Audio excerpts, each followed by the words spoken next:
Hello everyone, welcome to Maharshi Dayanand English school Chicholi. आज मैं आप लोगों को एपोस्ट्रोफी का यूज़ करना सिखाऊंगी। बेसिकली आपको ये जानना चाहिए कि एपोस्ट्रोफी होता क्या है।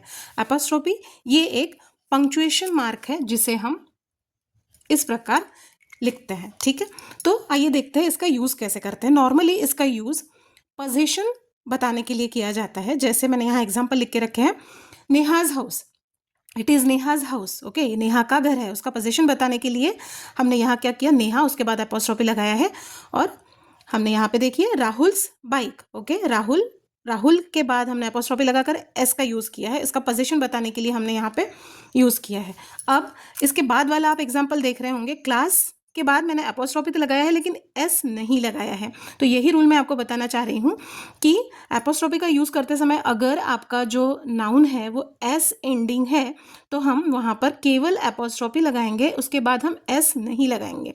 तो हम यहाँ करेंगे class monitor. Okay, he is 6th class monitor, वह 6th क्लास का मॉनिटर है। ओके, तो जब भी अगर नाउन चाहे सिंगुलर हो चाहे प्लूरल हो, सिंगुलर भी अगर वो एस एंडिंग होगा तो भी हम केवल एपोस्ट्रोफी लगाएंगे, और प्लूरल नाउन है जो मोस्टली प्लूरल नाउन्स जो होते हैं वो एस एंडिंग होते हैं तो हम उसके बाद भी केवल एस लगाएंगे, एपोस्ट्रोफी लगाएंगे, एस नहीं लगाएंगे।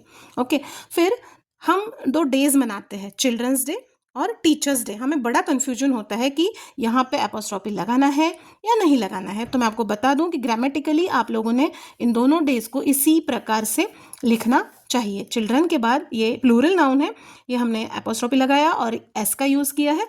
यहाँ पे टीचर ये सिंगुलर नाउन है और हमने यहाँ पे एपोस्ट्रोफी लगा के एस का यूज़ किया है। ठीक, लेकिन वहीं अगर हमें ऐसा कहना है कि आई नीड टीचर्स गाइडेंस, मुझे टीचर के गाइडेंस की आवश्यकता है, तो मैं उस टाइम पे टीचर्स जब जिससे मैं प्लूरल नाउन यूज़ कर रही हूँ तो केवल एपोस्ट्रोफी लगाऊंगी, एस नहीं लगाऊंगी। ओके, और बहुत सारे लोगों को कहीं भी एपोस्ट्रोफी लगाने की बहुत ज़्यादा आदत होती है। जैसे कई लोग तो वर्ब में भी जब एस आएगा, जब हम यूज़ करते हैं प्रेजेंट टेंस में, तभी भी एपोस्ट्रोफी लगा देते हैं, लेकिन ऐसा नहीं होता है।